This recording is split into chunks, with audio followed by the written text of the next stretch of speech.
I'm Naveen Garg. I am with the Microsoft SQL Server Group, and sitting next to me here is Duncan Davenport. He's a colleague of mine from the same team. What we have here today to show you is some of the technologies we have been working on for past 2 years, some of us longer than others. And at this presentation, we are just simply showing you a glimpse of what's coming down the pipeline, how we package it, how we productize it. We are going through those discussions, so you can have we can have great discussion over how the technologies that we are implementing, the direction we have taken, and we would love to get your feedback.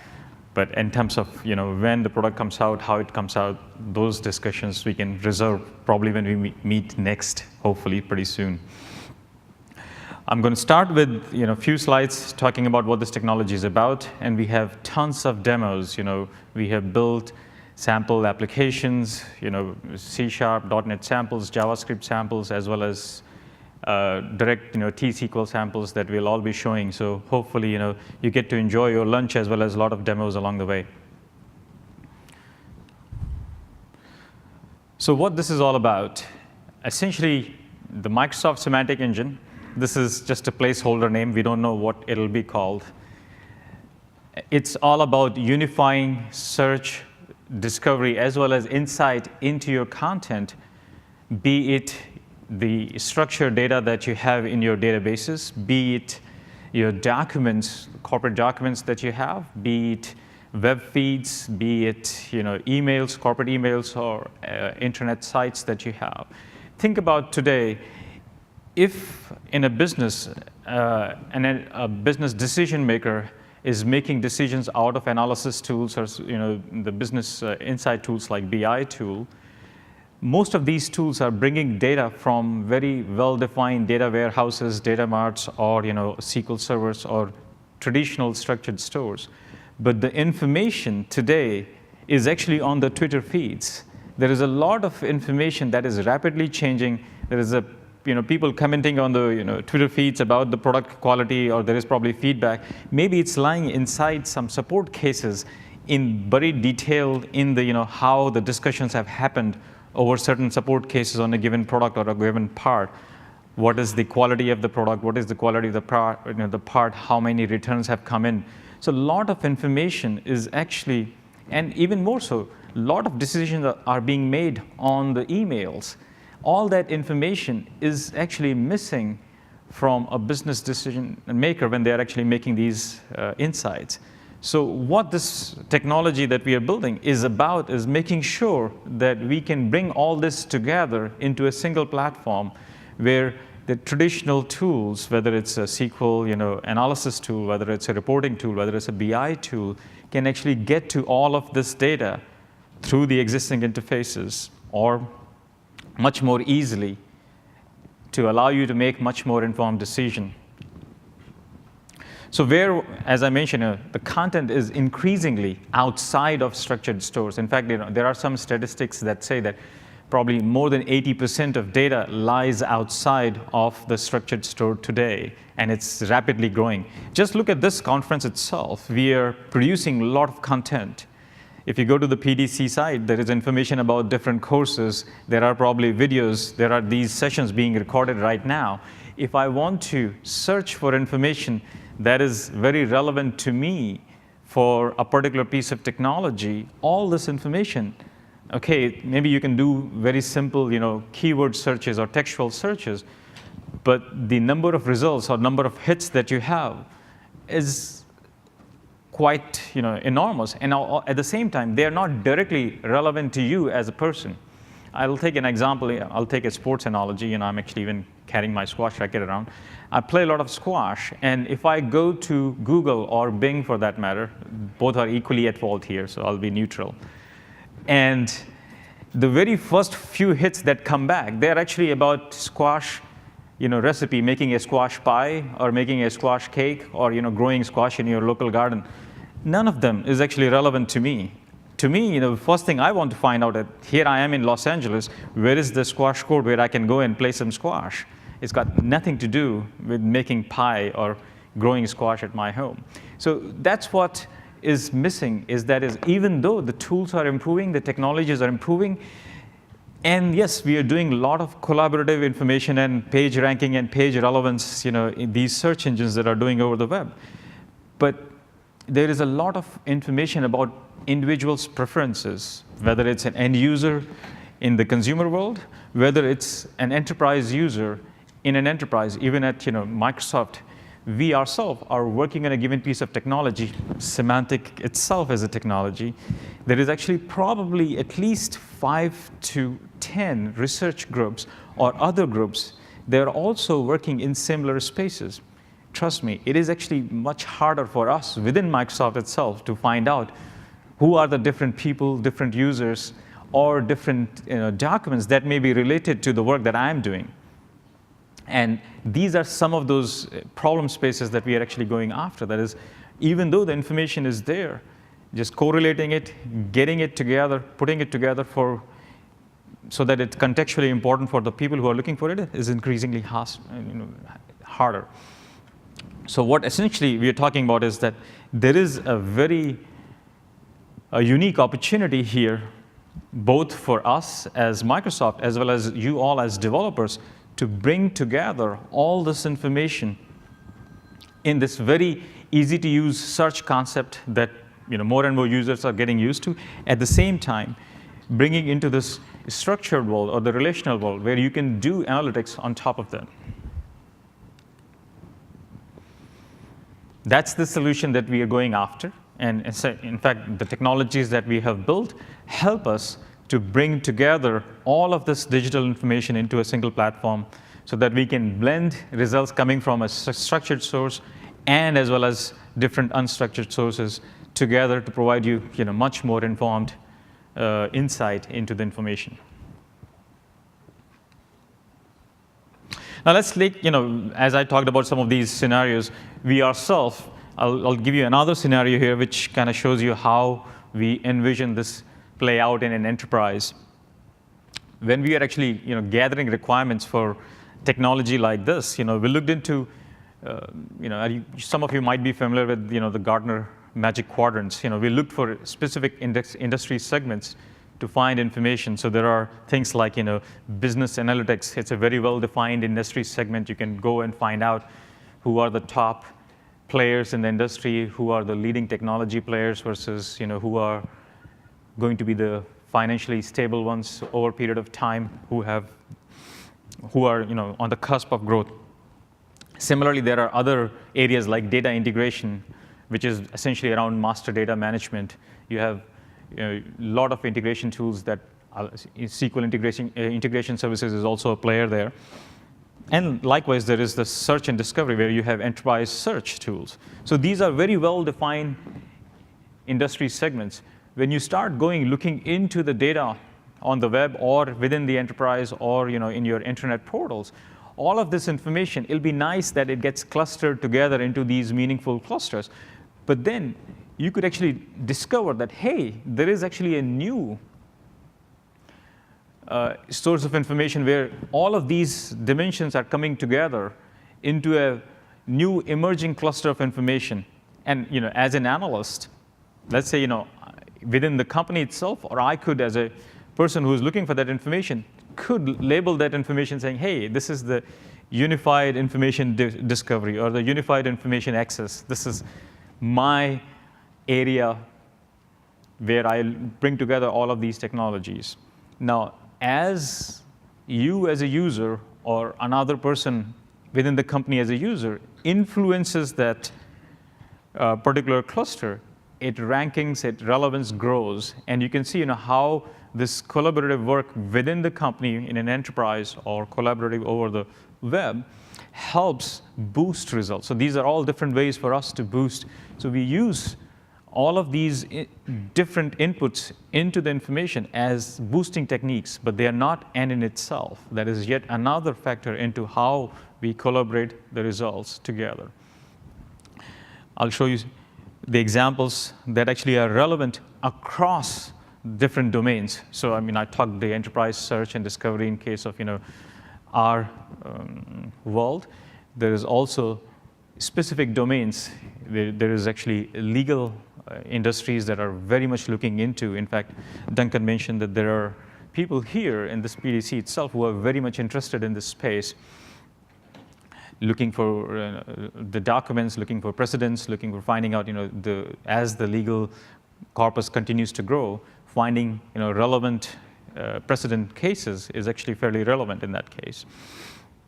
Likewise, in life sciences, all the research that is happening on these different gene sequences, et cetera, there is tremendous amount of information that is there that you need to discard to find the outliers, or you need to cluster together a lot of similar looking patterns so that you can say that, hey, these are all things, they belong to a simple cluster of information.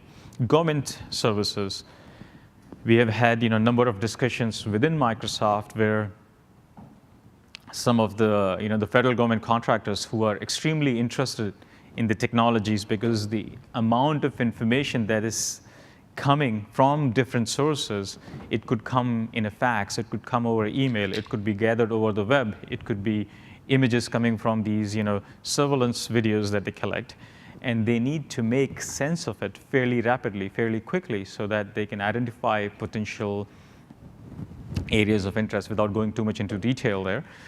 But there is a tremendous amount of interest in having a much more machine driven intelligence fed into these solutions.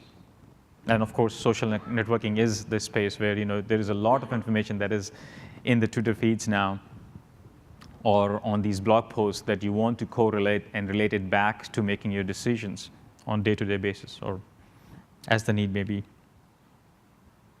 Now, without too much delay, I'm going to start showing you some of these things so that they, in the demo that I have loaded up here. Some of the key features that we are building is essentially, we have taken an approach to do automatic clustering of the information. So what we do is essentially, be it your documents, be it your media files, whether these are audio files, video files, images, we not only mine the information that is available through traditional, metadata tags, such as, your iFilter properties, your Office document properties, or there could be EXIF tags on images. So all that information is readily available to be mined. But we go one step further, or several steps further. We essentially parse open the stream. So if it happens to be Office documents, for example, we get the text information from there. If it happens to be a PDF file, we get the text information from there. If it happens to be a TIFF files, we do the OCR and get the text from there. If it happens to be images, we actually get information from images also. We get the color histogram, we get the shapes, we get the texture information. For audio files, if we can convert into text, we get the text from there. If it happens to be, music files, of course, getting text out of music is not very interesting, but instead, what we get as a fingerprint of the audio to get much better tone information, pitch information, and essentially we fingerprint these informations. So at the end, once we have analyzed this, we have these, what we call feature vectors. That information is much more detailed about every single digital content that you have. And then we look at that information, we put together into this, multi-dimensional array where you have, let's say, all these properties and all these, contents if you look at it into 2 dimension. So it becomes a very sparse matrix information because, not everything has things in common. Now, there are machine techniques after that actually allow you to compress that information to meaningful dimensions. There are some, research techniques. There's one of them called SVDs, the singular variable decomposition. If you're not familiar with it, one way to look at it, simplest way to explain this would be, if you take a picture from a camera, you're actually converting the 3-dimensional space into 2-dimensional in the picture. Depending upon the angle at which you take the picture, you will either get more information and clarity in the picture, or you will lose some. Right? If you take a straight shot, if there are people lined up one behind one, you may only get 2 or 3 people, and you lose the other because the angle of the camera was such. However, you take it from a different angle, you'll get much more, vector shot of the people, so you can see that there are that many people. So it's a similar technique in mathematics to actually, once you have multi-dimensional, this three-dimensional problem exploded to thousands of dimensions, how you can reduce it down to fewer dimensions that you can still preserve much salient attributes for every single corpus of information. We use those techniques to actually build clusters of information. So this is what our machine learning techniques are. They allow us to cluster things together easily and allow you to sift that information much more in a meaningful fashion. And you can label these clusters. If it happens to be textual information, we can auto-label them because we can mine that information from the text. Of course, for images, we actually don't auto-label them, but even for images, we have underlying machine learning classifiers that allow you to train certain aspects of images. So for example, we could do facial recognition. You have been looking at photo flicker, for example. There are a lot of implementations out there. We have similar techniques that allow you to not only recognize faces, but you can build your own classifiers. Say if you wanted to detect that these are machine drawings of a certain part, you can actually train the classifiers by training it with a certain corpus of machine learning parts. And then, because we have this technique to group all that information together into cluster, anything that doesn't belong to the cluster can be automatically specified as, hey, this is something else, but not that part. So we use that techniques to actually auto-label even images and graphics. And we allow developers to actually add their own classifiers in the same vein. Okay. So without further delay, let me just switch over and actually show you some of this in action. So here is, I've got to switch the slides to, OK. So what we have here is, this is actually something we built about June of this year. It seems like a long time ago, but some of us were working pretty hard at that time. What we have is a set of sample views. This is a gallery of views that we have built using our technology. Duncan is going to go a little bit more in detail how the technology is built a little later on. But just to give you an idea, we actually have a local process running locally here, which is using SQL Server as its store. That's where we actually store all the information as well as all the different indices that we have built. And then we have essentially a web front end that allows you to essentially use web APIs, RESTful APIs. So we have full managed stack running on top of it. So just to give you a very simple, one of the views here is actually what we call is a gallery view. So here we just show you, just the collection of information, whether it's images, documents, they're available in my corpus data. So now I can easily, we actually have a very similar to SQL query builder, but the syntax that you see here is very simplified user version just for the demo purposes. So it allows me very easily to filter this information. And then notice I can actually, our properties, we call them descriptors. So I can just simply say descriptor faces of greater than 0. So what I'm actually doing is here a very simple query saying that, hey, of the images, just show me. Of course, I've got some outliers here. I've been sitting outside and checking our internet connectivity. So some of the images haven't been able to download because I guess our internet in the PDC has been fairly busy. So I heard, so I should have stayed away from that part. But you can see here are, some of those images showing up from the collection that I have. I can also do things like, we also have this notion of probabilistic query, or rather in some cases, because these classifiers are trained, they can't give you 100% results. But I can simply say a descriptor, let's say outdoor is greater than 85 probability. So I'm just saying, hey, show me images that are actually taken outdoors with certain level of probability. And if you see the results, yeah, for the most part, it has done actually a fairly good job, except maybe the first one. It's the carpet underneath that kind of fools the recognizer to say that, hey, maybe it's actually a piece of furniture lying outside. But for the most part, this is what the probabilistic classifiers are doing underneath. And we have built these things as properties. So a traditional, a very SQL-like tool, like an OLAP tool or a relational tool, can actually get to these properties, and we will show you some of those demos as well. Okay, now let me just go back and show you some other interesting queries that we could do. So let's just get to, let's see, I'm going to look for things like, rather, event jazz. Now, event is something that we didn't build into the system as something that we recognize. So what we instead do is actually we go out to the web. So this is system going to the web and finding the results from the web.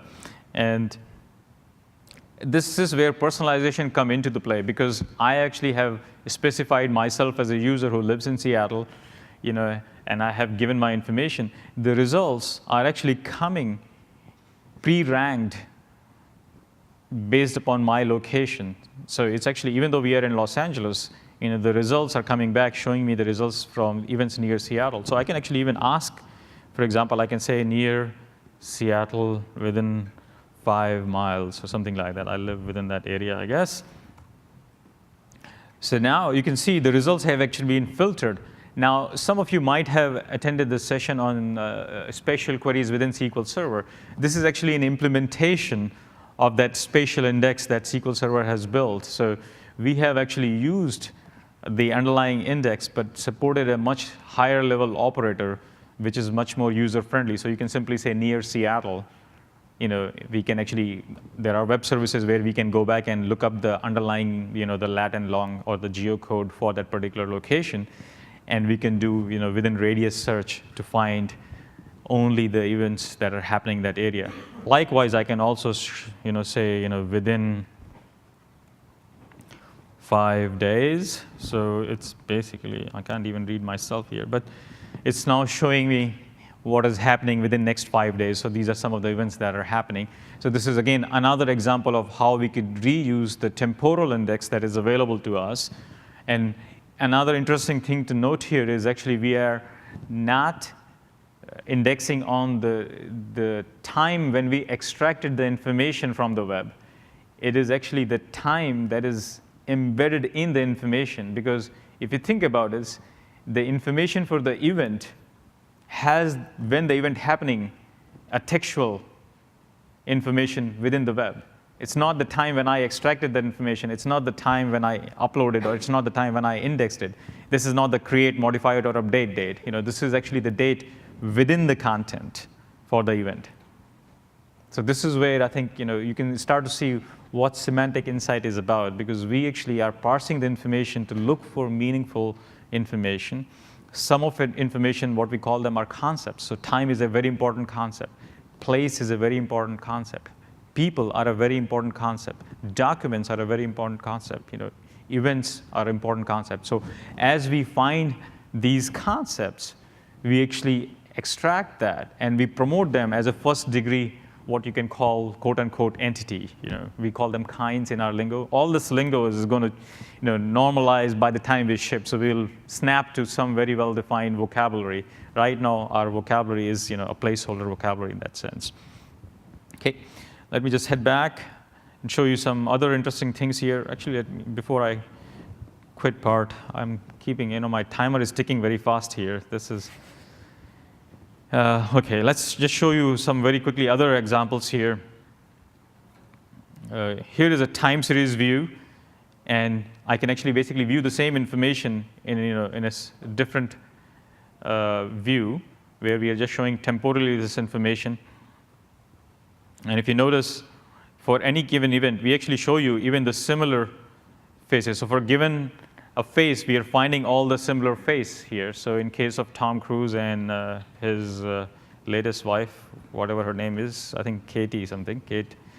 Yeah,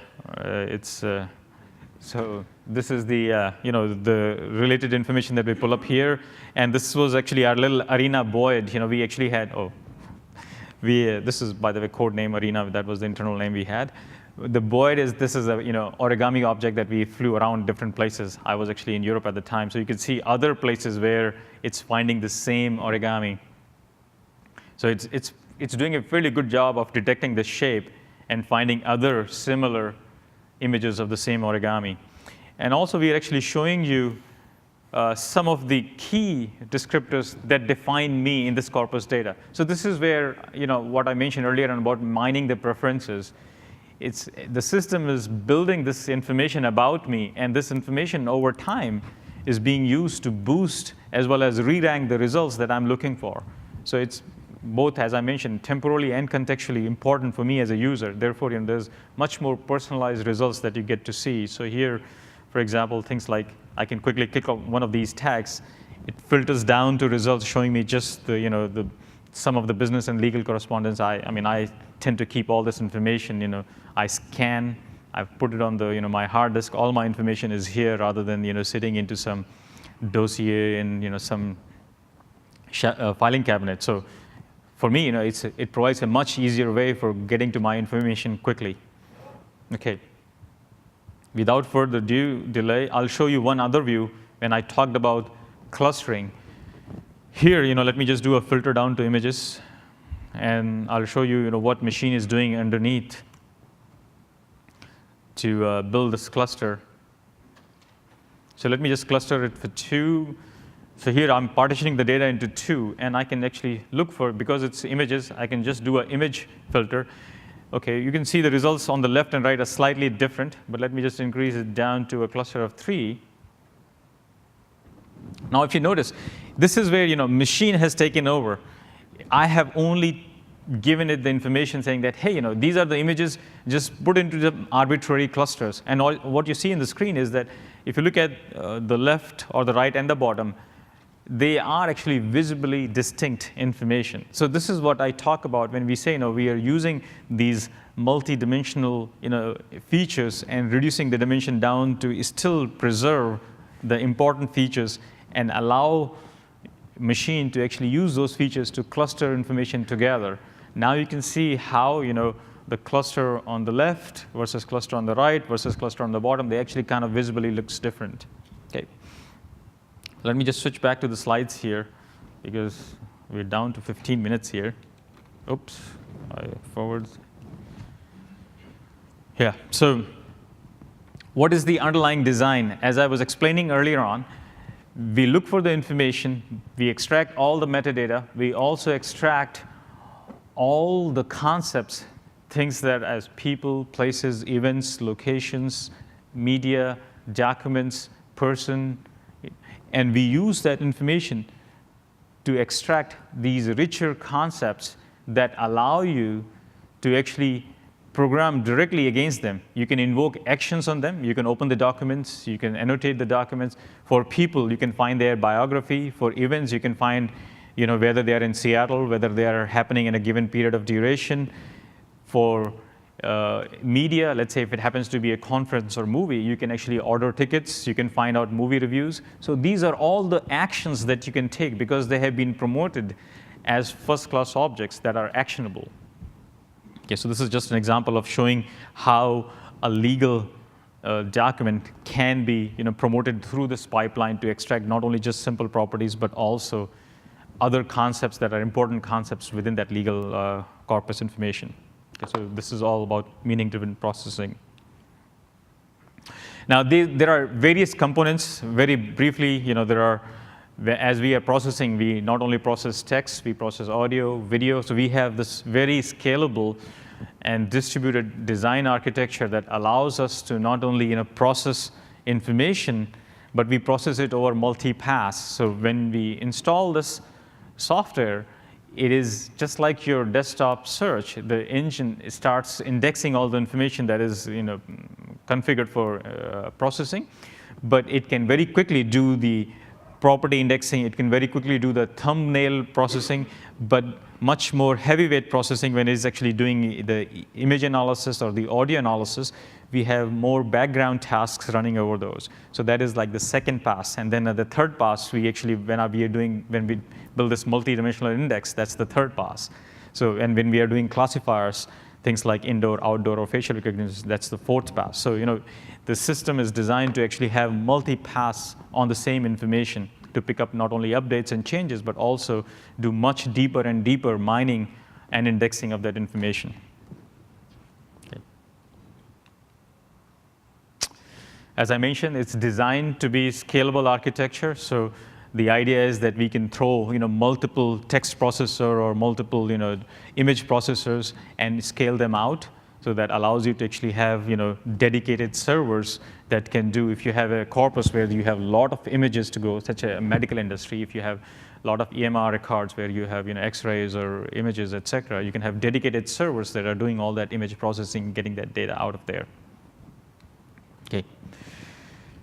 I've got some programming samples as well. So as I mentioned, we actually provide a full stack of managed APIs, web services, RESTful APIs, as well as T-SQL syntax over all these properties that we extract from there. So things like faces, indoor, outdoor, they become just properties. So without further delay, I'll actually show you some of the code running. So I'll show you how simple it is to actually build an app. In fact, actually, I personally wrote, I don't classify myself as a programmer, but I wrote this few lines of code here. So in this particular sample, what I'm actually doing is, first of all, it's a very simple form. I love the new managed code environment. I basically just look for all the processes that are running on the machine or on my desktop, and I just, oh, OK. Now, this is where you'll get me lost. This is the part I've already classified that I'm not a programmer. Tools, OK. Options.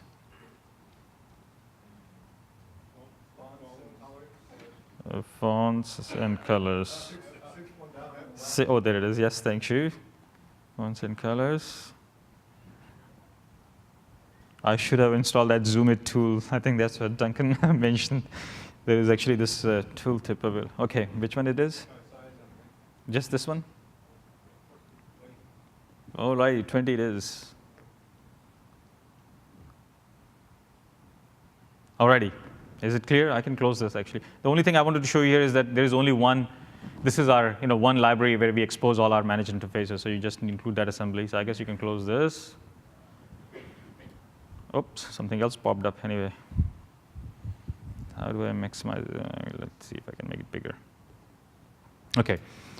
So it's very one-line initialization where we can get an instance of this. And this is just a buildup of the code. So I'm just getting the list of all the processes. And I have a data grid in which I just add the process information. And if you click on a button, I have a button that basically gets the image and puts into the image itself. So I'm capturing the image to store it as something inside my engine. And here is the publish part is happening, how easy it is for me to create a new image to be processed inside. So here I'm adding, I'm creating a new kind, which we call as a concept or a kind, And for that, in the simplest form, kind is like a property bag, like a entity, but it can take, it's amorphous. It can take different shapes because it's all contextualized. Now we can add descriptors. I'm adding a name and a tag. It's a JPEG file, so I basically get this source UI, and here I'm just publishing it. Okay, so this gets published as a kind in the semantic engine. So if I just run this, so here is very simple migrate, and it's actually picking something empty here. So let's see if there is anything interesting in terms of. OK, well, we got one image. I don't know why others show up blank. Maybe it's some bug in my code, I guess. I wouldn't doubt it. So let's just call this VS sample or something like that. I just put a little tag there, and I remember. And there it is. It gets saved as a kind. And just to show you, if I can actually go back here, and I can just go to my fancy gallery view, I can just simply say tag colon. What did I say? I said VS something. VS sample. Thank you. VS sample. So I can just search for it, and there it is. So you can see the system picked it up, processed it, and just now. If I wanted to, if we let it run for a little while, it'll actually start extracting more information for this image so that it becomes featurized and be indexed along with the rest of the images too. It's a very simple example how you can actually add more information. 7 minutes. Let me just quickly show you. Well, we'll skip. There is another sample I wanted to show you, but I think I'll reserve for Duncan to show some more too. Let me just show here.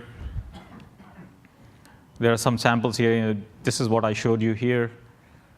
And this is another one which I wanted to show you. Essentially, not only you can get information, from the local system, but you can get recommendations. Remember that the way I did the event query, I actually had a sample that does music query to get, like a Last.fm or Pandora music recommendation. It's a kind of cool sample, but we'll skip that. We'll show you another sample, then I'll let Duncan finish up. Remember, I talked about that, we can apply all this property information that we are gathering to enrich, your textual data as well. We built another sample. We took all our technologies. We actually, we apply it to the SQL Server. In SQL Server, you can now store blobs. They have stream support. So we're using that feature to actually store documents inside SQL Server, and we run all our processors on that. So as soon as new documents get added, as soon as new, actually it's not only blob fields, but we also do, I believe, long varchar or varchar, any textual column, we can index that. And we do similar processing. So here is an example. Not only we did that, we actually exposed that as a search provider within Windows 7. Windows 7 now have this federated search provider that allows you to extend desktop search. So here is, for example, I do a search for SQL Express. Am I on the right? No, I'm on the wrong, sorry. Hang on a sec. Yes, now you can see it. OK, so I'm doing a very simple desktop search SQL Express, but it's actually running. You can see, there are desktop results, but I can also go and look for Semantic Engine. This is our search provider, which is going and running inside SQL Server. So this is now kicking off the search against SQL Server, the data, the documents that are stored in there. And we have built this view to show you, we not only found the results. Let's take one of these documents. For a given document, we actually build the preview pane as well. Which took a little while. And we actually expose the actions. You can open this document. We also show you actually some of the properties. Remember, I had showed you indoor, outdoor properties. Here, if you look at some of these properties, these are keywords we actually have extracted from the content of the document. And there is a varying degree of probability that we show. So for example, SQL is a very relevant keyword, but there are things like verify, development, objects. These are lower in the relevance ranking. And not only that, we use this information to actually find you related documents. So for a given document, we are finding other documents that are related. Now, the important thing here is that if you do just a simple keyword search, you will get exact matches because that keyword appears on both places. Let me take a very simple example here. Let's say if you have breed of dogs, Chihuahua and Rottweilers, and there is a document that has descriptions of Chihuahuas and Rottweilers. There is another document that talks about, say, German Shepherds and other dog breeds. Now, if you search for Chihuahua, you will only find the document that has Chihuahuas. However, because we are actually mining the keywords and we are doing this relationship in a cluster, we may also find the document that has German Shepherds in them when you do search for Chihuahua, because there may be other documents where there is a cross-reference of Chihuahua and German Shepherds, or Chihuahua and dogs and German Shepherds. So we do this transitive closure and find you other related information. That's a very important, powerful feature, because when you look for just keyword searches, you find exact matches. But when you search through us, we not only find you exact matches, but you also find things that may be potentially more relevant, even though you don't have the same keywords. OK, and without further delay, I'll invite Duncan to wrap it up. He's got exactly 3 minutes. So we'll see. Sorry about that. It's just we have. Whoa. And he's still alive. That was not graceful. That was not graceful. Thanks, Naveen. Yeah, sure. OK, so everybody take a deep breath. I got 2 minutes and 45 seconds to tell you how we did all this. So let's see what we've got. So Naveen mentioned that we did several different revisions. In our M4 revision, we actually built a complete distribution that we released inside Microsoft internally, and that's what you've seen mostly today. This is the architecture behind that. At the front end, you see that we're consuming digital media in the form of files through things we call importers. There's different ways to get stuff into the system. We genericize that as an importer framework. There's an API layer, it's a .NET API layer, that sits over something we call the system integration fabric. The system integration fabric was a combination of a cache layer and the processing publication subscription model that we use to exchange information back and forth. So what happens is that we would pull something in, it would get instantiated in the CIF layer, and then plugins would pick it up, process it, put it back in the CIF layer. Other plugins would pick it up again, process it again. Plugins is where the processing actually occurs. Underneath it, there is the database engine that persists things. We didn't persist things on a one-off basis. We would batch things together in the CIF layer and then fire them out in batches of thousands. And then our basic structure was broken down into the concept of the kind, a bunch of descriptors, which you can think of as properties, and the stream itself that we were processing. In addition, there were some tables that handled linking between kinds and lists, and then the user interfaces that you've seen are all built on top of the API layer. So take an individual kind, the system comes in, it finds on my desktop that I've got a WMA file, and it doesn't really know a lot about it, but it did get it off the file system, so there's some things it can tell. It can tell what the name is. And we look at the first 100 bytes or so, and we figure out what kind of a file it is, as opposed to just relying on the extension.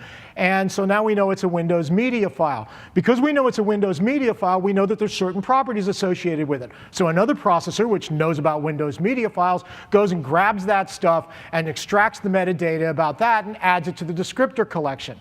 Now that, in addition, other things, recognizing that it's just raw audio, puts it through an audio fingerprinting processor, and in turn brings in things about it like the tonality and the tempo, things that tells it the electronic nature of the digital signature. Based on that, another processor comes along and grabs it and says, well, when things have like a tonality of 7/8 and a moderato of 7/9, it must be music, as opposed to spoken word. So in an actual item like this, we would have something in excess of 200 descriptors to describe a thing like this, which is not a very friendly model for a developer to work across. So we came up with this thing that we call the model space. This allows us to turn those rows of descriptors on their side and present them as table-like views. Now, Go on. I would have had demos for all of this stuff, but the concept here is that you can predefine the view based on the set of descriptors that you recognize represents those models. So we could create models for persons, audio, artists, images, and then those models can be directly accessed through Link or any other technology that can grab things directly out of SQL. In our case, we actually sent them through that API layer. In addition, one of the things that we did in the following sequence was we wanted to, at the front end where we're pulling in data, we used the SQL change data tracking technology to build the ability to grab blob data, extract the content from the blob data, and derive the same metadata about that. So this was done on a pulse basis. The only thing we had to insert on the user's database was a simple trigger that each time you said you wanted to watch this table, it created a bunch of dynamic stored procedures and tables to map the primary keys of the user's table to a surrogate key that we used internally. And that's where the demo would go. Naveen? You show the demo. I guess you guys, we are not constrained by time, so we'll just go on. We have time? Yeah, go for it. Let's see what we've got. Whew. Is that me? That's me. So here's some models. Author. OK, this is an author model. And these things were all created dynamically at the time that we said that we wanted to tap the author table. So if you look at this guy here, here's a simple link query running over the model base. And as you can see, we have our own semantic store data context, which represented the access through the semantic store layer. And when we run this guy, can't spell. it goes out and uses the name to find all the artists whose names begin with the, and they're doing this through the model base, okay? So because the model space, it looks like tables to the link system, it masks all of the complexity of the multiple descriptors that we're dealing with. And the way that we did this, so of course, was to just constrain the descriptors to the set that we defined. And this is all done dynamically. The other side to this one was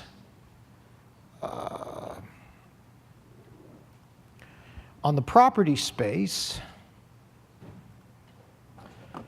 So imagine, if you will, that the user has a newsfeed table. So we're going to add this newsfeed table, and the system is going to pick up that it's put it under change data tracking and assign the primary keys. Then we're going to add a bunch of news articles to it, which we actually have existing on the disk as just documents. Whoops.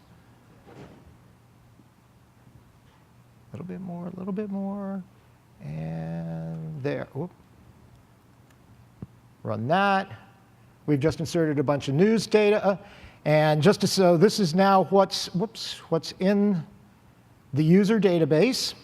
And this is actually the document content, but the system has also gone through and extracted a whole bunch of metadata about it. In this case, for demo purposes, we're just dealing with the keyword structure. So you can say, so the advantage to this one is that it creates a view that ties our descriptor catalog to the same primary keys that the user has in his user table. So you can now do a simple join between the view that represents our metadata and the actual user table in the user database. And there's all the keyword list. And for instance, now you can use this to find all of the news articles which had economy as a recognized keyword, for which there were 3. Okay? That's great, Duncan. So folks, thank you for sitting through most of our presentation. What I wanted to illustrate here, what we wanted to illustrate here is that, as you can see, we have used the underlying techniques for machine learning, building pattern recognition to find things that are similar or dissimilar, use that to promote information into your traditional tool set, whether you're writing .NET applications, whether you're writing CLR applications, whether you're writing JavaScript. Actually, I have even JavaScript samples. Whether you're writing simple T-SQL statements, we have full plethora of the existing application programming interfaces support for all this new rich information that you can get from the unstructured sources, and use that information to now build phenomenal set of applications. We are still going through the process of figuring out exactly how we will package this and get this out there.